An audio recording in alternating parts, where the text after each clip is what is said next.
যদি পৃথিবীতে সুখ চান, শান্তি চান, ইজ্জত চান পরকালে, অনুরোধ করি কখনো কারো দোষের অনুসন্ধান করতে সিআইডি অফিসারের দায়িত্ব পালন কইরেন না রে ভাই, কখনো কইরেন না।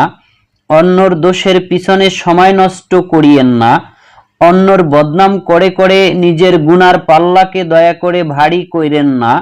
পারলে অন্যর দোষকে গোপন করেন, পারলে অন্যর মুখে হাসি ফোটান, পারলে অন্যর ইজ্জতের হেফাজত করেন, পারলে অন্যর ইজ্জত দেওয়ার চেষ্টা করেন, পারলে ক্ষুধার্তের মুখে খাবার তুলে দেন, পারলে তৃষ্ণার্তকে পানির ব্যবস্থা করে দেন, পারলে একটা এতিমের মাথায় অভিভাবক হিসাবে ছায়া হয়ে দাঁড়িয়ে যান।